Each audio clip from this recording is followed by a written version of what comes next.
What's up? What's up? What is up, baby? Guys, I waited until the start of the stream to do this, and basically the only people who are going to see it are those who are watching this on replay. I still have myself not muted, so sorry. I have some chapstick to apply real quick, and I'm going to make direct eye contact with you while I do it. Okay, there we go. Now that uncomfortable moment is over, we can talk horror. What is up? Welcome to the Killjoy Jake YouTube channel, everybody. Appreciate you guys so much for hanging out with us today as we talk some Scream 7, counting down how many more weeks? I listed it in the description of this. 7 more weeks until Scream 7, guys. We have a single trailer, some random posts on social media, not a whole lot else. We got a poster, I'll give them that. You know, we got some other stuff there. But not a whole lot of marketing from this movie, which has me a little worried, concernicus. Some freaked out a bit, but hopefully we're getting something soon, something more to chew on and talk about, and I don't know.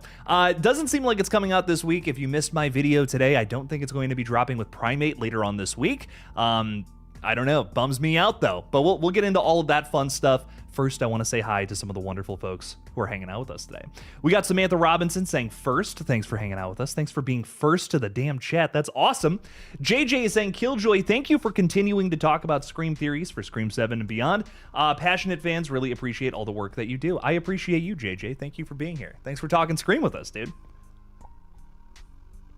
I just realized I forgot an energy drink. I am back in the gym this week, and I am feeling it. I am feeling the tire. Hey, babe. My love. My liege. I need more words. My cupcake. My babe. My Madison. Would you do me the solid of grabbing me an energy drink? Because you're so kind and wonderful. She's giving me the deaths. The death stare right now, guys. Brutal. Thank you. You're so kind, so wonderful, so amazing. Paula Fitzhenry is also with us today, also a channel member. Thank you so much for the support, Paula, saying hi, hello, welcome in, welcome in. Cody is telling me to check my DMs when I get a chance. You sent me a code for Pet Sematary. Which one? Just out of curiosity, the new one or the original or remake? You are so kind. Thank you. You're gonna get me a snack too. She's the best, guys. She's the best. Marry the right woman. That's all I gotta say. Cody, thank you so much for all these codes, man. I'm gonna check that as soon as I possibly can. Shang-Chi and Fantastic Four as well. Very nice. Babe, Cody got us some MCU movies. Some ones that you like. That I cannot eat that as a snack. What?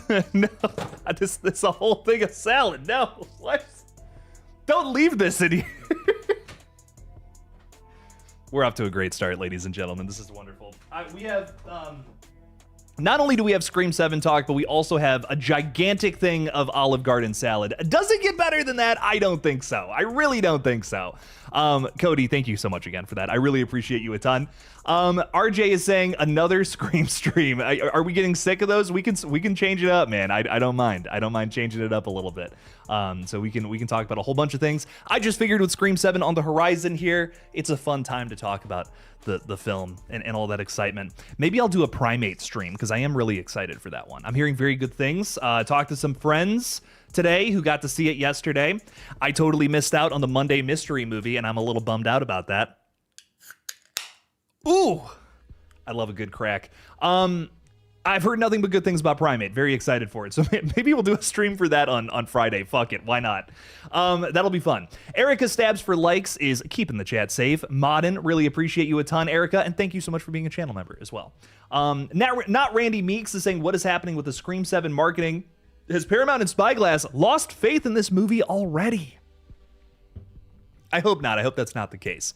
Because I'm just going to be real. Even if it's not very good, it's still going to make money. I mean, listen, the Minecraft movie is actually the worst film that I think has ever been released in movie theaters, and that made $1 billion. So causation, correlation, all that fun stuff. I really feel like when it comes to box office numbers, it does not always correlate with how great the how great the actual film is itself. So I just feel like, slapping Scream on anything it's gonna make money. There's a built-in fan base. You know, you think all you'd have to do is just market this thing. You're gonna be profitable. You're gonna make at least $100 million. They're not doing anything. Maybe it's because it's so early in the year. You know, people are not really watching TV as much. We're still settling back into work. Maybe by like the end of this week, the end of the first week of the year, first full week of the year, we're gonna start really throwing some more stuff out. Maybe that's it. You know, maybe I don't know. Maybe that's it. I'm not sure. But not Randy Meeks. It's bizarre. It's odd to me. It's like the one thing they got to do is just keep the marketing campaign elaborate, just like how they did with 5 and 6. That led to success for those films, and they're just not doing it here. I don't know. Not sure. This is a franchise that has a very clear-cut way to make a successful movie and not to make a successful movie, and they're following one of those paths. One of the more unsavory, less desirable paths right now, and that scares me, baby. Rio was not the reason that Scream 4 bombed, despite popular belief. They didn't market that movie well enough, man. Sam Elliott, 28. Guys, we have the legendary Sam Elliott is hanging out with us in the chat. The man with the best voice I've ever heard in my life. What is up, Sam Elliott? The 28th Sam Elliott at that. Hey, Jake. Hey, chat. What's up, Sam? How are busy as always? You're the mayor of Quahog. You're in some other stuff, and I'm really disappointed in myself that that's the only reference I can come up with for Sam Elliott. But I've lost my card as a movie critic. What's up, Sam? How are you? Welcome in. That's too funny. Okay, let's let's move past that. We got Raggedy Man, also a channel member. Thank you so much. Hey ya, what's up, my friend? Welcome in, welcome in. A Troll Campbell is saying, tell him, Jake. Weeks till the movie and no new trailer. I'm doing more marketing for Scream 7 than Paramount is. What's going on here? Guys, go see Scream 7 in theaters February 27th. I wish I was paid. I'm not, though. Sadly. Paramount, give me $100 and a pack of Q-tips, and I'll say nothing but positive things about Scream 7. No, I'm kidding. Troll, thank you for being a channel member. Rye Guy, also a channel member. What's up, Ryan? How we doing, man? Happy New Year, Jake. Happy New Year to you, dude. It's a new year of horror, baby. We're kicking it off with some really interesting titles. January is going to be such an exciting month for horror releases, dude. I can't believe I'm even saying that. January has, every year that I do this, it's become this like hallmark. It's like this second October now of crazy horror movies that we get this month, which is great. No complaints from me. Loving that we kind of turned this month into like a secondary October. I'm really vibing with it. We're gonna start making January's a big event on this channel. Everyone's like busy this time of year. Everyone's like, okay, it's the start of the year. I gotta shape up. I gotta do all these New Year's resolutions that we're all gonna forget about by February. I just got a gym membership, for instance. But you know what? I'm gonna start making this time of year like a second October too. I think that's what I'm gonna call it. I'm gonna plan for 2027. We're gonna make this a big event this month. That's what we're doing. But Happy New Year to me. Happy New Year to you is what I meant to say. God, I sound self-centered. Hi, Ryan. Thank you for hanging out with us. PB&J is also with us saying, how many days until Scream 7? The fuck if I know. 7 weeks. 7 weeks. Scream 7. 7 movies. Love it. It's almost like that one movie. Zodiac. Gaz is saying, Merry 2026. How's the new setup going? It's going great. This is it's gonna be the first full year in the apartment, which is exciting. So if you haven't been here in a while, you might notice we're on a different set. I moved into an apartment in August of last year. We're on our own now, my fiance and I, and we're doing pretty good. We're making things work. we're busting our asses to make it work, but hey, we're doing it. Speaking of which, some really fun stuff that I want to throw out there, some shameless plugs while we're talking horror and all that fun stuff, is I have another horror channel where I'm exclusively doing deep dive videos on a bunch of different movies. This week and this month in general, we're covering the 28 Blank Later franchise. So there's already a video out over on Jakey Retro, my other page. Go subscribe if you're interested in watching deep dive content. 28 Days Later is the first video from this series that I just posted on there last week. And now we're moving into 28 Weeks Later, working on that video right now. And I'm really excited for you guys to watch that one. It'll be followed up by a video on Years. And hopefully we'll be talking about Bone Temple at some point in the future here. I might be able to get that out this month. No promises. We'll see. Kind of tough to make those videos when you can't really get a whole bunch of footage from the movie. And this is a flick that is being released in theaters next week. Really excited for 28 Years Later, The Bone Temple. That's why we're dedicating Jakey Retro to the entire franchise right now. So go check out those videos. Some really fun stuff coming. Each of these deep dives is answering an interesting question that I have regarding each film that I cover. So with 28 Days, we talked a little bit about how that film kind of redefined the toxic zombie. This week, when we're talking about 28 Weeks Later, we're asking the question of, did 28 Years Later erase it from the timeline or not? And the answer will surprise you. I'm trying to make it sound really interesting so people check it out. No, they're good videos over there. A lot of good stuff. Check it out. You might see some videos on some of your faves. You never know. But anyways, let's get back to it. We got Magnificent Logo saying, "Sup, Jake?" What's up, Magnificent Logo? That logo is always magnificent. You know that? I just want you to know. I love it. I think it's literally just a dog, which that is a magnificent logo. 10 out of 10, no notes. Great stuff. King Matthew III is saying, "What's up, Jake? How are you doing tonight?" Unfortunately, I'm fantastic, by the way. You can't join the stream tonight because you're at the theaters. You're about to watch We Bury the Dead. I'm literally, dude, just so you know, I'm spending Thursday just at the theater. I'm going to be there like pretty much all day Thursday, catching up on releases. One of these movies, I think that movie is probably going to be the Patreon channel members release, We Bury the Dead. But I'm probably going to do a public review on Primate Friday. So I'm really excited to talk about that one. It should be fun. But anyways, catching up here, Madison's telling me to eat my fucking greens. I'm not eating this salad. Like, it's gonna get hot on the ground. I'm not gonna eat salad midstream. I think that would be a disaster, frankly. But we have Michael Rue also saying, "What's up? What's up, my friend? How are you? Welcome in. Thanks for being a channel member." ABH Ninjas, hey man, what's up? What's up, dude? How are you? I know I spoke with you earlier. You said that you're gonna hang out on the stream tonight. Appreciate you for stopping by. Thanks for talking a little horror with us, man. Thanks for being here. The Alpha from 28 Years Later, how about them apples, is saying, "I had a thought earlier, it would be nice to get a Scream movie with the same dread as the original Strangers. No survivors, Ghostface is taken down in the sequel, but we know Sydney will survive." So that's kind of the fun of being able to do a cliffhanger, is you can have a Scream movie that's essentially your Infinity War, where it's a lot of brutality, Ghostface wins, but then we kind of wrap it up in the next one. Because let's face it, the difference between The Strangers and Scream is that Scream is a comfort franchise, a comfort horror franchise, which feels like an oxymoron, right? But there is that element to this series. And I think that kind of comes naturally with the fact that we focus more so on the protagonists rather than the antagonists. That's something that not a whole lot of horror franchises do. Like, I'm not watching the Nightmare on Elm Street films for like a specific character that comes back for every single movie. Well, I am, but it's the bad guy. It's specifically the bad guy. I'm here for Freddy Krueger. I want to see him do his stupid one-liners. And then he can kill whatever meatbags they decide to throw at him in each sequel. But I think what's cool about Scream is that we're here for the characters who are coming back each time. For the most part. And I also think that it's a franchise where no matter who you're following, you kind of have to like the characters. You got to make that happen. You have to make characters that I can really fall in love with Scream, which I think is a tough thing to do with the approach that we're taking with Scream currently. I have been a big point of mine has been to say, like, I want Scream to do different kinds of characters and build them up, just like how we did with Sidney Prescott over the years, or Dewey Riley, Gale Weathers. I mean, even like Randy or Sam Carpenter, you know? So I'm really hoping that at some point we can start to do that with some more new characters who stay consistent with the franchise and don't get fired for very stupid reasons. I think that would be nice. That would be a pretty cool thing if that happened. But we'll see. We'll see what ends up happening. Whatever happens, though, we need some more characters that we love. You know, I think that's a big thing about Scream. Anyways, Not Randy Meeks throwing 249 out there. Thank you so much for the support, my Irish friend. Saying maybe with the backlash, Spyglass is still getting back on track with that. You would think that like Spyglass and Paramount and all of them, they'd be like, well, we got to market this movie more. Think about what happened with The Flash. You know, all that stuff was going on with Ezra Miller behind the scenes. So what did they do? They doubled down on the marketing.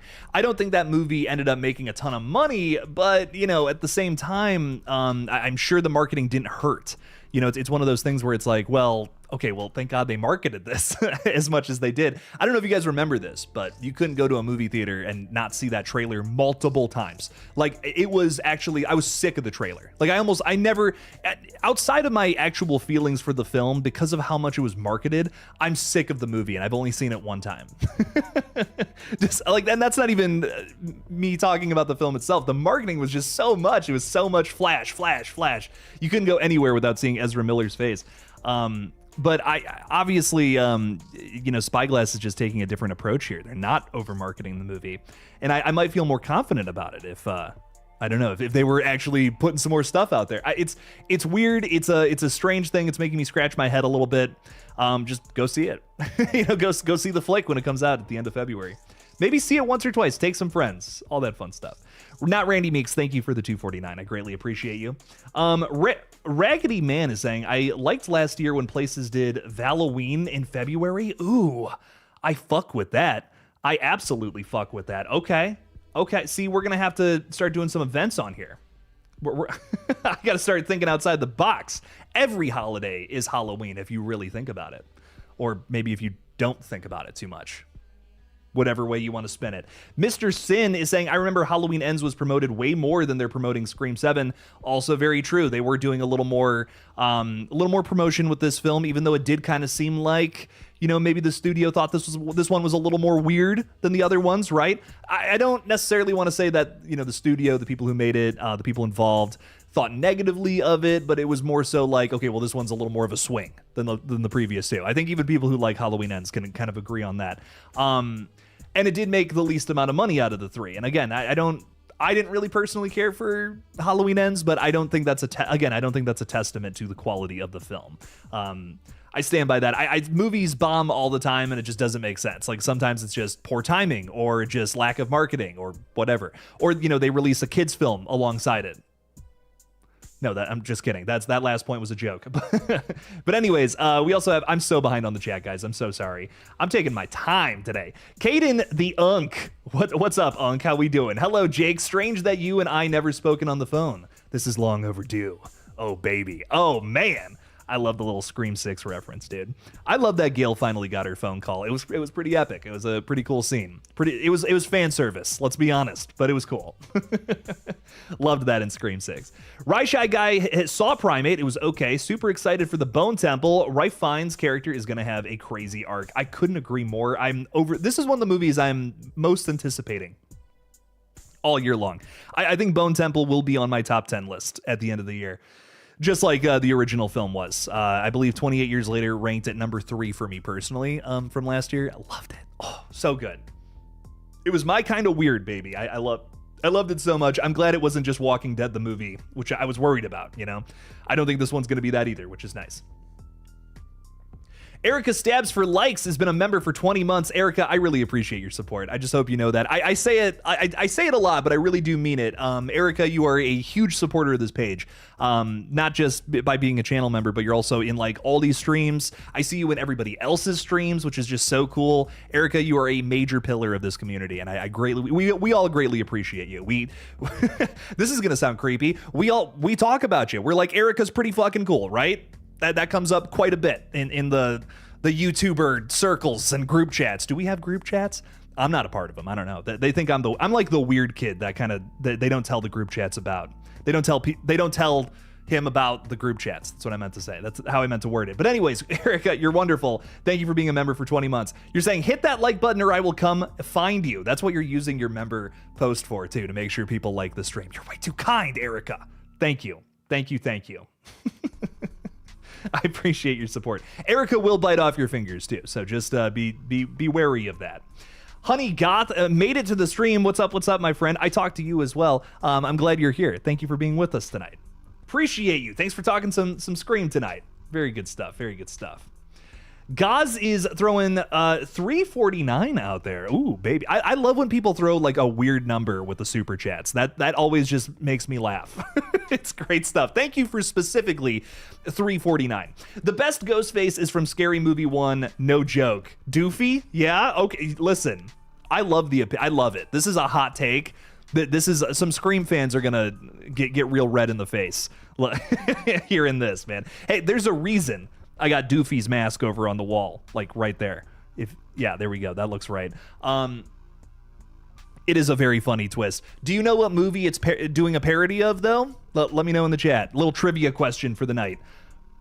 I'll give you a hint. Kevin Spacey. Not a very good hint.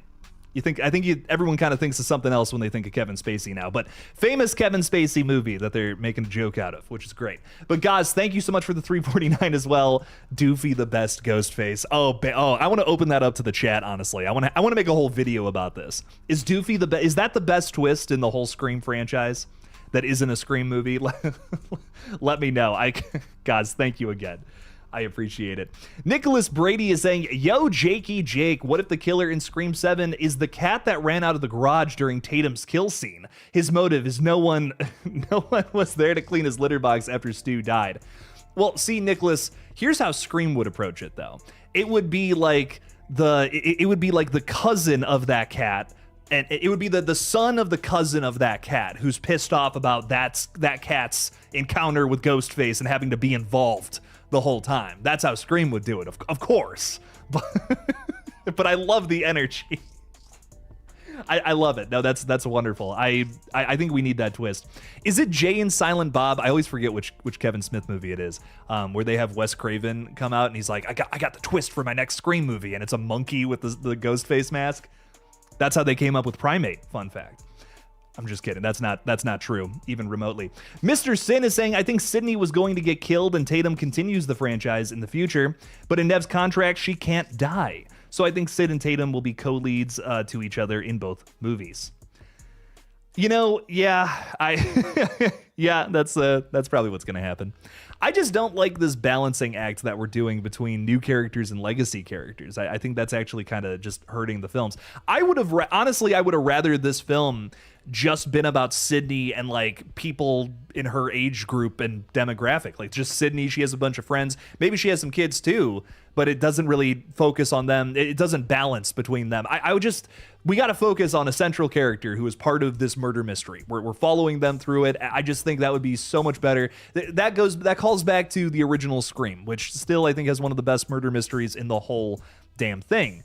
And I think that Scream 4 has this false edifice of doing something similar when in reality, the other person you're focusing on is your lead Ghostface. And that's why it works. The reason Scream 5 didn't work as well, you were just balancing way too many things. You were doing too much with the legacy characters while also trying to build up this other character. And it's this, I just went on this rant with my Stranger Things video, but it's trying to make everybody happy. You're trying to have like these characters that are relatable to the new fans, but also the characters that the older fans are coming back for. You know, that's a tough balancing act to do. And the original Scream didn't have to do that. That's why the character of Sydney is so rich with character. That's why, or rich with personality, I should say. That's why you can say that about almost everybody in the original Scream, right? I think that's going to be a big problem with this franchise moving forward if we keep approaching sequels like this. Because 4, 5, 6, and 7 now have done that. And the only one so far, 7 might, I don't know, but the only one that I feel like has been totally successful in doing that and had a good intention to do it too was Scream 4. So I really need it to be more than just we're doing this balancing act between two protagonists who essentially serve the same purpose. Jill served the purpose of playing like the evil doer secretly the whole time, and that was great setup because you thought it was a totally different relationship than what it actually ended up being. So unless Tatum's the killer, which I really don't think so, but we'll see. Hey, we'll see. Erica's throwing 2 out there as well. Thank you, Erica, saying 63 viewers and only 31 likes. The math ain't mathin'. Get those likes up, baby, so that Erica doesn't bite off your fingers. I think you all want to keep her digits, so be careful out there. That's what I'll say. Erica, thank you for the 2. We also got Hollywood Guy out there. Thank you for being a channel member, my friend. Saying, Jake, hello. What's up? What's up? Did the new trailer come out? Not yet. I don't know if it'll be this week, but it should be coming soon. I'm not sure if it's coming with Primate at the end of this week. It sounds like they're going to be promoting the new film Passenger, which comes out later on into the year, this May. It's coming from director Andre Overdahl, who also did Scary Stories to Tell in the Dark and The Last Voyage of the Demeter. Both movies I'm kind of whatever about, but that's probably the big movie that we're getting promoted at the end of the week. That's kicking off its marketing campaign moving into May now, which is crazy that's marketing. That's marketing now and Scream 7 really isn't, but whatever. We should be getting a trailer sometime this month. That would be my guess. If we don't, they're just not marketing the movie then, I guess, because what the fuck? We'll see. Austin Ullman is saying, Jake, have you heard of Cold Storage with Joe Keery? I have. That's like his next big project, right? Some sort of zombie thing. I'm definitely excited. Joe Keery's been in a ton of movies that I really liked, especially Spree, one of the better found footage movies from this decade, mind you, which we don't get a ton of those, but when we do, they're typically pretty special. Really liked that one if you guys haven't seen it. Dewey's even in that one, playing Joe Keery's dad. So if you guys haven't seen that, David Arquette is really good in it. Fort Misery Gaming is saying, Jake, do you think this week the rumors will be true and we will get a fan service episode of Stranger Things? Also, you were wrong about Steve. I'm glad I was wrong about Steve. And I made that very clear, just for the record. I'm glad he lived. They did tease us with it, though. They did tease us with him falling, which I think is really funny, especially if you go back to the Jimmy Fallon episode where the Duffer Brothers were on there. They literally had Steve fall off the table, and they put him right back on Jimmy's desk. Foreshadowing at its finest. But anyways, I don't think we're getting another episode. I think that's just a bunch of rumors and smoke and mirrors and all that fun stuff. I think the reason so many people think we're getting more is because that ending just didn't really feel that great. I'm going to be honest. I left the theater with a not so great taste in my mouth. I think that most of it rocks. I just don't like that the only reason there's an ambiguous ending is so that you can kind of choose your own adventure. You can decide what happened, one thing or the other. That just feels very directionless, feels very corporate, like, oh, we got to make everybody happy or else someone's going to be pissed. It's like, well, now everyone's kind of pissed because your ending's pretty milquetoast and boring. I wish they had just said, yeah, Elle sacrificed. I got to shut up. It just came out. Who sacrificed themselves? I don't know. I'm so sorry if I spoiled that for somebody. I keep forgetting we're live. I'm gonna get off that topic. Go watch Stranger Things if you haven't seen it. I can just feel everybody unsubscribing right now. Anyways, now Randy Meeks is throwing 249 out there. Do you think that Melissa is the surprise cameo? No, I really do not think so. I would love that. I would be over the moon about that, in fact, but I really do not think that's going to be the case. Melissa Barrera has made it very clear her feelings about what happened with Spyglass, and I think if she respects herself, I don't think she would work with that company again. And it's not like she needs the money. She's doing fine. Copenhagen Test is a bit of a hit, mild hit, not the biggest hit ever or anything like that, but it's doing pretty good from what I've seen, which is awesome. But I'm thinking, yeah, I don't think. That's probably the last person I think is going to be the surprise cameo. Sadly, I would love for it to be, though. I want to make it very clear. Love that. It's been a week, bro. It's all over social media. Yeah, you're probably right. I don't want to be I don't want to be part of that wave, though. Big Risk, yo. I love that name. Big Brisk? Wait, do you like some brisk iced tea? I see what's up. Okay, I didn't know you were cool like that. Hang on now. Cool, rock on. Yeah, I just don't want to be part of that, bro. Some people haven't seen it yet, you know? Goal of this page is never to spoil things for people, just so y'all know. But yeah, not Randy Meeks. Thank you for the 249. I don't think it's going to be Melissa Barrera, sadly. Maybe it could be Jenna Ortega, but we kind of saw her speak out against the studio as well. So I don't think it's going to be her either. I don't think it's going to be either of the Carpenter sisters. Could be Kirby though. Could see that being the case. It could also be, trying to think who else, honestly, who else we could see come back from the past. I really don't think Angelina Tyler's coming back. I think that would be funny if it happened, but would be cool, but I doubt it. Again, it's Scream 3 is a movie that, you know, love it or hate it, it's just not as popular as some of the other ones, right? You know, if it was something that connects back to the original, which most people have seen, most general audience members, you know, okay, yeah, but Angelina's like part of the third entry, which I feel like is probably one of the more obscure ones nowadays. Just because it's so different from the other movies. Like it's basically a horror comedy where the other ones are a little more straight up. So I don't know. I don't think Angelina's coming back. It would be cool if it happened. Don't get me wrong. I wouldn't be like, oh, that sucks. No, I'd be like, this is sweet. Emily Mortimer is awesome. So we'll see. We'll see what happens. We got Eli Cortez also hanging out with us. What's up, Eli? Welcome in. Kiki is saying that Doofy is hot IRL. I've seen Dave Sheridan at conventions. He's very ripped. That's what I'll say. So, Acres of Movies. What's up, my friend? How are you? Yes, thanks, terrific program, Killjoy Jake. I can't tell if you're talking about me or something else, but you know what? Thank you. That's what I'll say.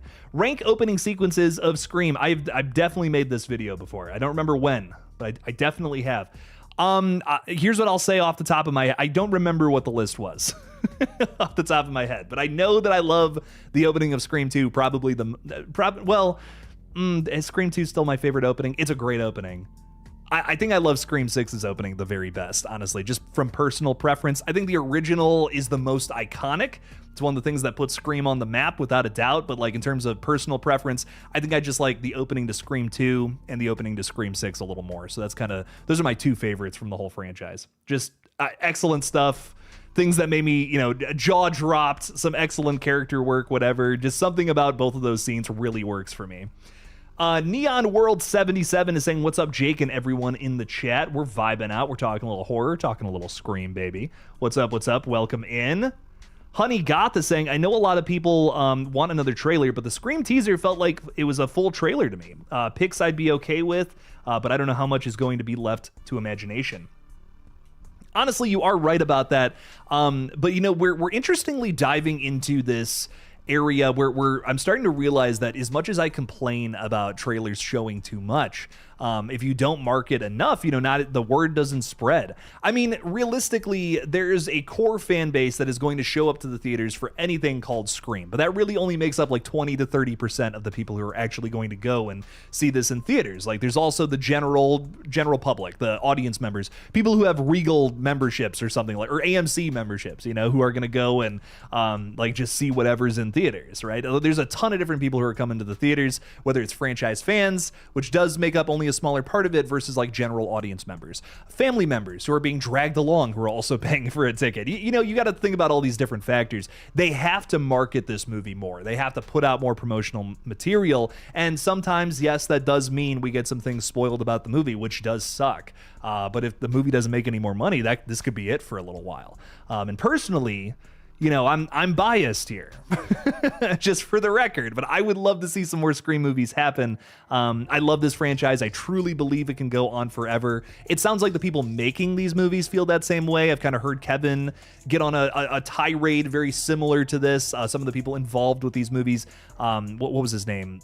Is it Tim Simmons or something like that? He was just talking in an interview, which I didn't talk about in my video today because he didn't give anything away. Wasn't anything really to write home about there. He was kind of going, the one thing I did pick up from him was he was like, I think these movies can go on forever. I really think they can just keep making Scream movies. There's a lot of good ideas still yet to be explored here. And I totally agree with them. I think there's plenty of different reasons that we can have different Ghostface killers. And I really hope we get another one. I really hope we at least get to like 10. Which might sound crazy, but I really think we can keep this going for a while, man. A lot of good ideas that we can still do, and I hope that Scream 7 gets into some of those new ideas that this franchise hasn't explored yet. Sloppenheimer saying, what's some of your final predictions for Scream 7? I think that this is going to be a bloodbath. I think one of the big positives that I'm going to be talking about walking out of the theater is, wow, lots of deaths, lots of kills, which is satisfying. I feel like we're going to see more deaths than Scream 6. It's a big prediction I feel very confident in, just based on some of the stuff that we've heard from the cast and crew. I definitely think that Tatum is getting kidnapped. There's already that's been a rumor for a while, but there's some hints at that in the trailer. We have that whole sequence where she's at the coffee shop, it seems, and she's shooting through the wall. She's trying to take out Ghostface, and I don't think she can pull the trigger to, shoot him in the head, put him down once, double tap him, right?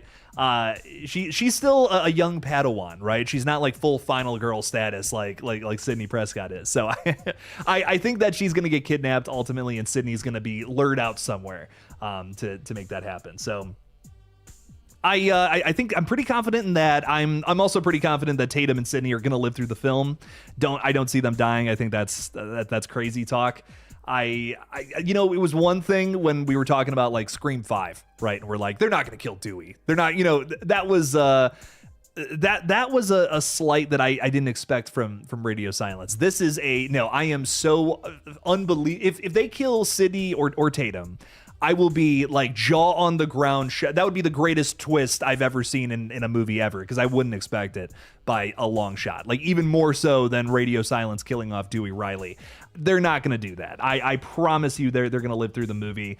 And I'm 50-50 on the cliffhanger thing. Really, I'm 50-50. I really don't know if that's gonna be the case, if it's gonna be a big cliffhanger. We'll see. We'll see what ends up happening there. I want to say I'm leaning towards no, because it just kind of feels like a fan theory kind of thing. Doesn't feel like this is, I don't know. Kevin Williamson has even said in the book that what's your favorite scary movie that documents everything behind the scenes stories from all 7 Scream movies. I think he even said, like, use the terminology, this is a one-off. So I really don't think it's gonna have a cliffhanger, even though I love the theories that I've been hearing about it. I would love to see some of these come to fruition, but just based on some things we know about the flick, I don't think that's what we're getting here. Would be cool if it was a 2-parter though. Does sound like they're going to be moving into a Scream 8 very shortly, but I don't think it's going to be a cliffhanger, just where I stand now. I'm not like 100% sure. That one I'm not as confident on, I'll be honest. I'm 50-50 on the cliffhanger thing, but I'm leaning towards no.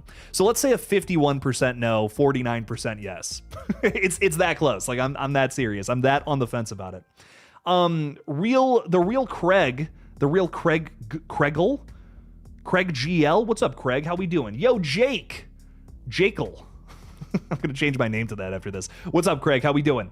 Or Craigle, sorry. Mr. Sin is saying They Will Kill You looks good with a lot of action and gore. Someone was just saying something about that. Terrence Ball was just bringing that one up. I'm very excited for that one. I just did a trailer reaction for it over on Patreon, if you guys are supporting me there.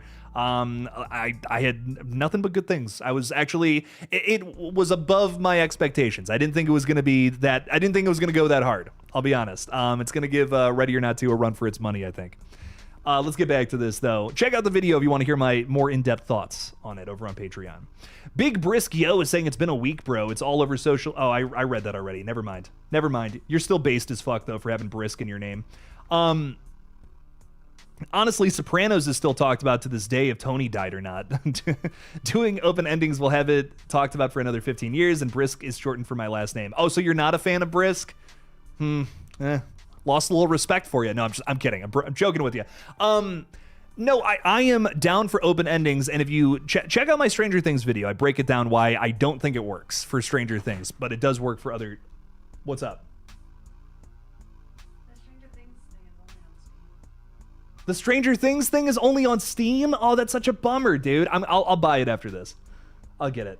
We were just talking about Stranger Things. You came in at the right time. That's really funny. That sucks balls. Can we log into your account on my computer maybe and buy it? Is that not how Dead by Daylight works? I don't know. I feel like there's accounts and stuff. Public play test.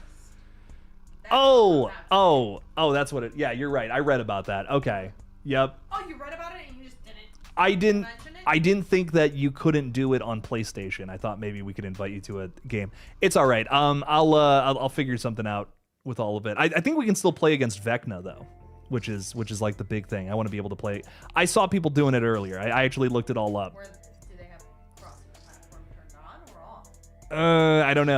I don't know. Guys, this is a big shameless plug for we're doing a gaming stream after this in approximately an hour and 20 minutes over on GullGotha, our gaming channel. We're going to be playing Dead by Daylight, getting into the public playtest. What is it? Yeah, is that right? Okay. Playtest beta, something like that for the new Stranger Things Chapter 2 update. Stop on by tonight. It's going to be a lot of fun. I'm excited for that, though. It's going to be fun. Doesn't come out until the 27th. Hey, worst case, we're just playing Dead by Daylight tonight. Yeah, And that's fun. Very bad case. That's not that bad. New. You love Dead by Daylight though, babe. It's your favorite game ever. It's your favorite thing. She loves Dead by Daylight, guys. It's her favorite. She doesn't hate it at all. You love repairing generators, right? Isn't that all you want to do when you get to relax at the end of the night is just repair generators? I love Dead by Daylight. I'm just joking. I'm just messing around, but it does get a little repetitive, doesn't it? Okay, anyways. Much love. Let's get back to this, though. Getting back to my rant about Stranger Things. What doesn't work for me about the ambiguous ending, or let's just talk about ambiguous endings in general. They typically have two different paths, and I think the best ambiguous endings don't keep it perfectly 50-50 balanced. No 51-49, like my cliffhanger thoughts. No, perfect 50-50. The Thing, great example of this. Is Childs the Thing? Is Is McCready the Thing? Are none of them the Thing? Is the Thing dead? What the fuck's going on here? There's enough clues on every single side. I have talked about this to death. I do have there's something I do believe about the ending of the Thing, but ultimately you could persuade me the other way because there's so many different clues. There's so many different things going on in that end sequence that are so subtle. The problem with Stranger Things is that they are leaning so heavily into one side of that ambiguous ending. And that is all I'm going to say about it without spoiling it. I don't care that it's been a week. I'm still not going to spoil it. They are putting so many eggs into only one of the two baskets. It's like there's no way it's not the other thing. there's no way. It's hard to argue that it could be this other thing when there's all of these inconsistencies that make it seem like actually this is what happened.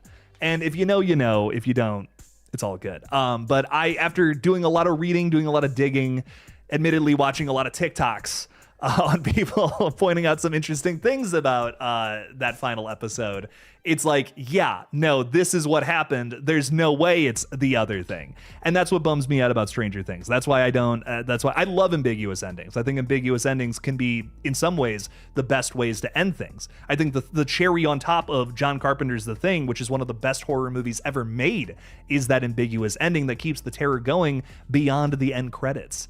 So ambiguous endings are great, but you can't just be like, but it was this thing the whole time. No. You got to leave it open-ended. Let the audience bicker about it afterwards. Let them go back and forth about what they think happened. If you can't come to a resolution afterwards, you killed it with your ambiguous ending. Otherwise, it wasn't really ambiguous. But that's just my thoughts on it. I do love a good ending that could go either way, though. I do. But don't put all your eggs in one side or the other. Keep it balanced. Keep it balanced, baby. Real quick, Ghostface is talking about Melissa spoke about black tides in a recent interview with Sero magazine. I'm really excited for this movie. Rennie Harlan directing a creature feature again, and it stars Melissa Barrera and John Travolta. They're going up against orcas. Sign me the fuck up. Where can I watch this thing right now? Yes. Very excited for that one. That sounds like a lot of fun. Hydra is also saying, when will the trailer come out? Hopefully this month. It has to come out this month. I don't think it's going to be this week, though. If it is this week, that would be awesome. But sadly, I don't know if we're getting it this week. Hollywood Guy is throwing 5 out there saying, Jake, hello, hey, what's up? How we doing, Hollywood Guy? Thank you for the support. Do you think that Scream 7 will be safe? And I mean that less kills and blood, things like that. I think Fate made a video about it. I think that they're going to be safe in some regards. I think the reveal, the motive, these elements, once we get to the third act, that's going to be very safe. I feel very confident in the fact that even if it's not Leslie Mocker, it's someone connected to Woodsboro. It's somebody's family member from the past. I feel very, very confident about that based on everything I know. That's all I'm going to say. I don't know what else to say about that without giving anything away. But I feel very unbelievably confident about that with everything I know. But I do feel like they're going to step it up in other regards. I think that this movie is genuinely going to feel like Screams 1 through 4, which is going to win some people over, even if the reveal isn't so great. We have Marco Beltrami doing the score. That's already a big positive that I would personally put Scream 7 above Screams 5 and 6 with. I think that this movie is going to be bloodier and have some more kills than Scream 6 personally. And the big reason I'm thinking that is because it was such a big criticism of Scream 6 that not too many, there weren't too many deaths that really mattered. It was a lot of NPCs, a lot of people in the background. And that was a big problem some people had with it. I didn't really mind because it was, for me at least, I think it's the most brutal Ghostface we've ever seen in a flick. He just wasn't killing anybody that really had a whole lot of weight to him. And fair enough. It's pick your poison, which kind of Ghostface do you like essentially at the end of the day. But for me, Scream 6, most scary Ghostface I think we've ever gotten in the franchise. So I'm hoping that we carry that energy into 7, but he's actually killing some people that matter to the story, because that'll hurt. That'll be like, oh shit, okay. We have already seen a few people in the trailer, let's be honest.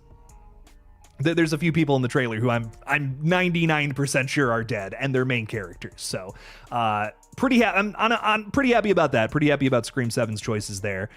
So I really think it's going to be another mixed bag. I mean, 5 and 6, I do love them, but there are things about them that I don't love either. And I think it's going to be the same thing when it comes to 7. But I think it's going to be different things than Screams 5 and 6. So I could totally see people coming away from Scream 7 being like, that was the best one of the 3. 100%. I 100% feel that is going to be a big talking point. Like, some people are going to say this was way better than 5 and 6. I don't know if I'm going to be in that boat, but what I will say is things that I'm already noticing that I'm like, okay, this is definitely a step up. The kills and the soundtrack, the score, these two things I feel like are definitely going to be better than Screams 5 and 6. Outside of that, I don't know. Characters, big question mark. Reveals, big question mark. Setting, don't know if I'm loving the setting. It feels just like Woodsboro, but different. You know, Woodsboro, but not Woodsboro. So that feels a little redundant to me. I don't know. We'll see. We'll see what's up. Will they use Small Town USA to their advantage too? I think that's another big question I have with Scream 7. Small Town USA is scary because you're kind of in the middle of nowhere. You're not in the terror of the big city, I feel like, is utilized really well in Scream 6. Doesn't feel as New York as some people would have liked it to, but I feel like they did it pretty well for me personally. So how do you make Small Town USA scary? Just like how they did in the original film, you kind of lure people out into the middle of nowhere where nothing's going on and Ghostface is maybe stalking them out in the woods. Give people this sense of unease. Can we create that here in this film? Or are they not going to even remotely use the setting to their advantage? I don't know. There's so many big questions where it's like, are we actually going to get into the nitty gritty of how these things, can work the best or not? We'll see. We'll see though. But I hold Scream to a high standard. I think it's a wonderful franchise. It's one of the most popular horror franchises. So of course it's going to be underneath a magnifying glass from many different critics and people who love horror just in general. So if I seem kind of hard on Scream 7, well, that's because it's one of the most popular horror franchises out there. This has got to be, the trendsetter. Scream 7's got to be like the top dog. And if it's acting anything less than that, frankly, then that's kind of, disappointing. It's a disappointment to the genre where, all these original movies are kicking ass every single year, but can Scream 7 be the one that, that really is like, this is the sequel of the year, baby? Nothing would make me happier than something like that. So Hollywood Guy, thank you for the 5. Greatly appreciate your support. I do think this is going to be a bloody ass fucking movie though. Tell you what. Not Randy Meeks is throwing $2.49 out there as well. Thank you again for the support, my friend. Thank you, thank you, thank you. Jake is my favorite YouTuber. You're my favorite Randy Meeks now. You're my favorite Randy Meeks, and you're not even Randy Meeks. Or are you? Guys, canonically, in my head, Randy survived, faked his death in Scream 2, and he's hiding out in Ireland, and this person is thankfully keeping that fan theory alive for me. So, Randy Meeks, thank you for the $2.49. You are too kind, and I appreciate you listening to me ramble on and on about goofy shit on this page. Means a lot. Peyton, are you? What's up, dude? Thank you so much for the 10. I appreciate it. Hey, big fan. Been away for a long time, I think. That the Scream... I appreciate you stopping by now. Thank you for being with us tonight. Thank you. And thanks for the support. I think that the Scream 7 trailer is coming Thursday because Primate, I bet that they have been saving the marketing because they have a big plan, and that's why it's that's why it's quiet right now. I hope you're right. I really do. A big thing that I've been looking into recently is that they recently announced that they're going to start marketing Passenger from Andre Overdahl. It's this movie. It's another kind of horror thing. If you don't know who Andre Overdahl is, he's like this horror director that's made a few movies in the past, like 5 years or so. Biggest ones that come to mind is The Last Voyage of the Demeter, as well as what was the other one? Scary Stories to Tell in the Dark from 2019. Both movies I'm kind of like just whatever about. I'll be honest. Scary Stories I probably liked a little more, but I think they're going to start marketing that movie with Primate. But that's not to say that they won't drop something on Thursday for Scream 7. I just don't know if Primate necessarily is going to be having some new trailer attached to it. Another big reason why I think Primate is going to be focusing on Passenger is it's the same production company, specifically 18 Hertz, that is doing both Primate as well as this Passenger flick. So it's like, oh, okay, well that's why they're focusing more so on that rather than Scream. But there's absolutely nothing that would say that it wouldn't come out this Thursday, though. So to what I know, Paramount tends to post trailers on Thursdays. So I think that absolutely could be the case. And that would be great. It'd be nice to have something to talk about on Thursday, and also hopefully some new footage. That would be great. One thing I'm very confident on, though, is that we will see a new trailer this month. I can tell you that I'm like 99% sure. If we don't, and this is a movie that, mind you, comes out in less than 2 months, I would be shocked. I mean, this movie, we're here basically. You know what I mean? Like in a couple of weeks, we're going to be less than a month away. That's crazy. We gotta be getting some more stuff soon, and more than just some social media posts that just, let's be honest, the people who are following Scream and are big fans, those are the only ones who are seeing these posts. So I'm really, really, really hoping that we're gonna get some other piece of marketing, some TV spots, who knows, maybe even a Super Bowl commercial. That would be awesome. I think if not now, I think definitely February, we're going to be going nuts with it. Otherwise, they're just dumb. Screams 5 and 6, let's be completely real here. Those movies made so much money because they did have very elaborate marketing campaigns for them. I mean, way more elaborate than some of the previous films in this franchise, how they were marketing. So I really, really, really think we're going to get some more stuff here if they know what they're doing. If they understand why Screams 5 and 6 worked so well. Again, let's just be honest with ourselves. Why do we have to do elaborate marketing for Scream? Well, who is the big fan base for Scream? It's younger adults or, younger kids. I remember we had my fiance's sister was over, and she has 4 kids. God bless her. Brittany, if you're watching, so much love. But I remember she brought her kids over here, and they run into my little office here. And what's the thing that they point at on what's the majority of shit going on back here? Well, guess what? It's Ghostface. And of course they recognize Ghostface. Did they recognize Art the Clown? Did they recognize Michael? Did they recognize Billy the Puppet? No. They recognize Ghostface. It's a very recognizable mask. It's something that I feel like, not only kids, but young adults are very familiar with. And let's also be honest here. I'm included in this. I'm making fun of myself here. We have, lower attention spans. It is so hard for me to focus on editing videos without picking up this fucking brick right here and looking at something funny for 2 seconds. Okay, now I can get back to it. So throw out a lot of crazy shit, a lot of crazy marketing, and we'll be good. We'll be golden. We'll have another Scream hit on our hands, baby, and everything will be great. I sound like a preacher right now, but no, I just want Scream 7 to be successful, man, because I have so much faith I believe in this franchise. I believe in this being a big, flagship horror movie franchise moving into the future, and I really want to see it succeed. So I just want to see them do all that elaborate, crazy shit that worked so well with 5 and 6. And I think we're getting into that very soon here, Peyton. Thank you for the 10. I really appreciate your support. M from Horror is also with us, throwing 2 out there. Thank you, thank you, thank you. You're saying hopefully no spoilers in that second trailer. I really hope. I really hope they don't spoil anything else, because someone was just saying it a minute ago, and I forgot. I'm so sorry. But someone was saying earlier, they're like, I don't want to... Hang on. I remember who it was. No, I'm tracking this person down right. I'm on a mission. I'm on a mission from God. You're all gonna have to wait for me. You know what? It was Honey Goth. I couldn't remember the first word. I was just gonna say it was the goth, but that's not right. Anyways, Honey Goth earlier was saying I don't even think I want another trailer because I don't want anything spoiled, and I don't want anything else spoiled about the movie. I already know too much, dude, and I'm bummed with how much I know about the flick already. I'm hoping that this movie will still surprise me. Will still shock and surprise me in some ways. I really hope. But M, thank you so much for the 2. I greatly appreciate it. King Bull from the 90s also hanging out with us. I agree, Jake. What's up? What's up? Welcome, welcome. Rye Shy Guy also throwing 2 out there. Thank you for the support. Saying Ghostface is Patrick Dempsey seeking revenge for the recast. If he's the secret cameo, I'll be so happy. You don't even know. I want him in this movie more than anybody else. I don't even care. He's the legacy character I'm looking for more than anyone. So really hope we can get Patrick Dempsey back into the franchise. Get the right Mark in there. Come on now. Joel McHale, he's likely going out. I'm heavily predicting he's gone. So really thinking that's gonna be the case. Patrick Dempsey's gonna slip in through the back door. That sounded gross. That's not what I meant. He's gonna slip in after Joel McHale croaks Be like, I'm here to save you, Sydney. Don't you worry. Remember me from Scream 3? She's like, we haven't talked in 20 years, Mark. Slow your roll, buddy.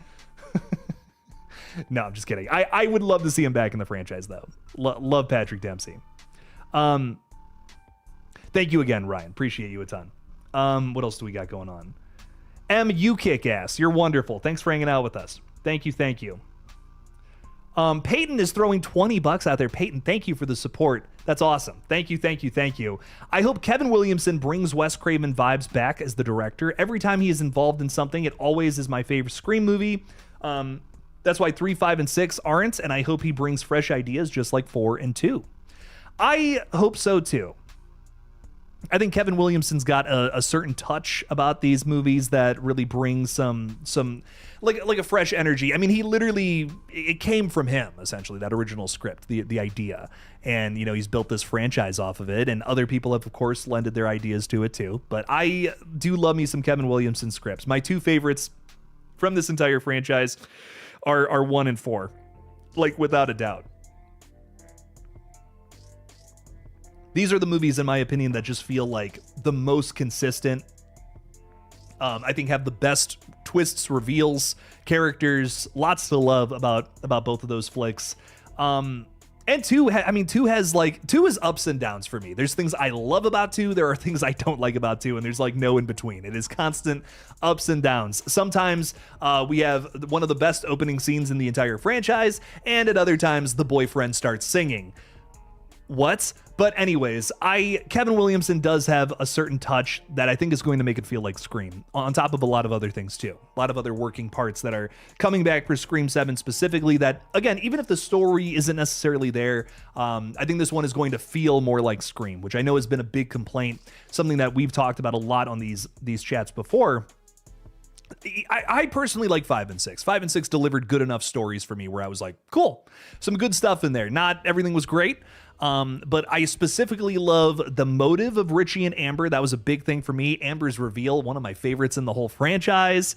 If we're just talking about high points from those 2 movies. I loved the setting of Scream 6 personally. I know people wanted it to be more New York, but it might have been too campy had they done that.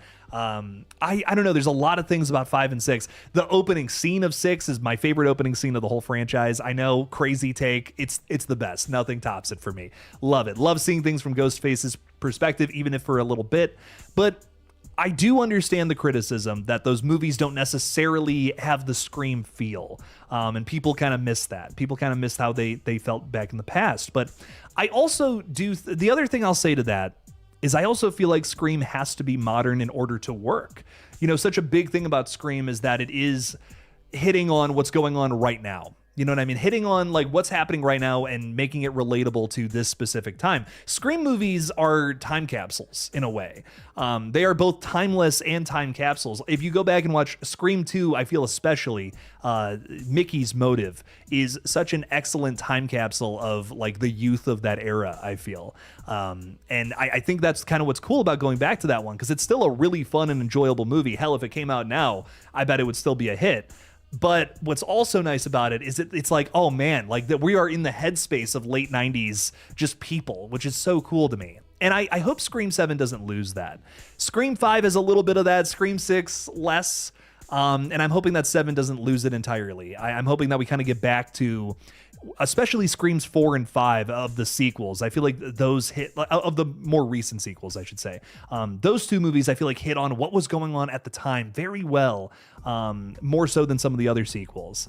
And I don't know. I agree. I think I want this one to feel more like Scream, but I also hope they don't lose the modern commentary, modern, injection that makes Scream what it is, essentially. So there's another balancing act I feel like Scream has to find a way to do perfectly.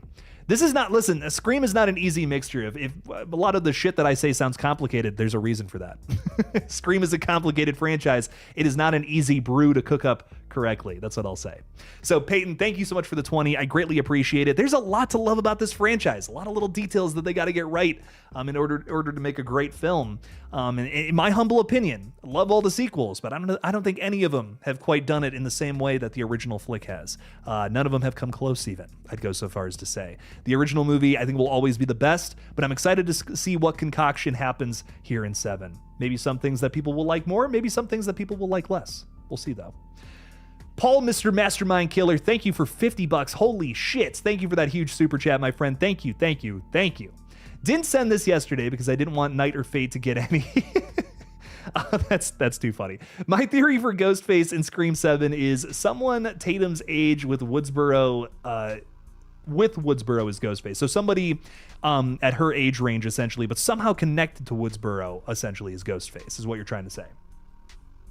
If you can find the clue in the trailer, remember that the intro kills relate to Ghostface in some way. Hint, you're absolutely right. You know, and with the opening being... And let's say, you know, I know a lot of people have the theory that that scene is the end of the movie, right? And I love that theory. I hope it's true.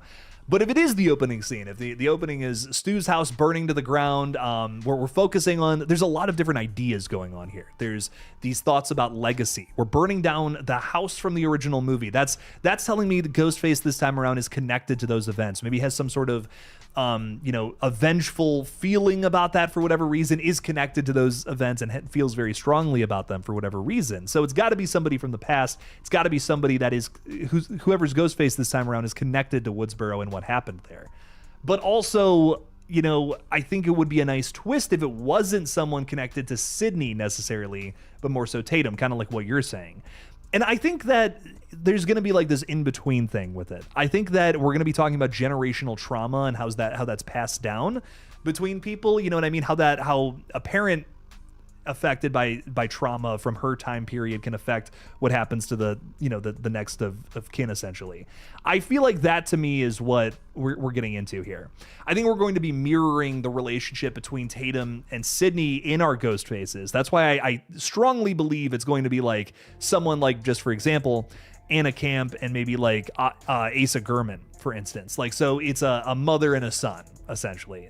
Someone who is Tatum's age, someone who is Sydney's age, to kind of mirror what's going on between Tatum and Sydney. Kind of like this duality thing. So I strongly feel we're getting two ghost faces this time.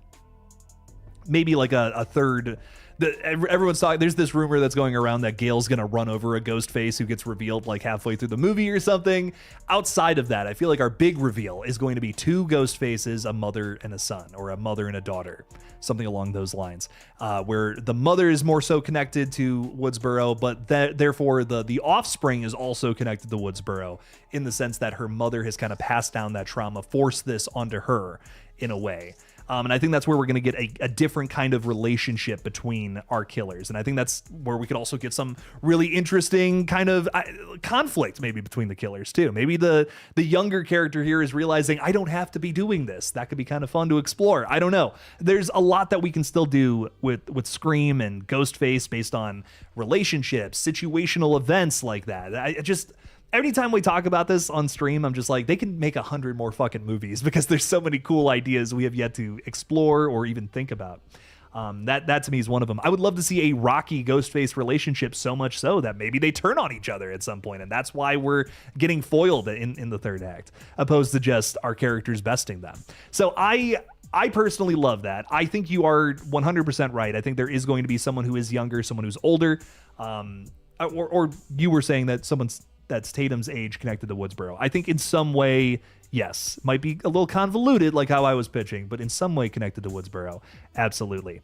And that opening scene is certainly a hint. There's no way it's not.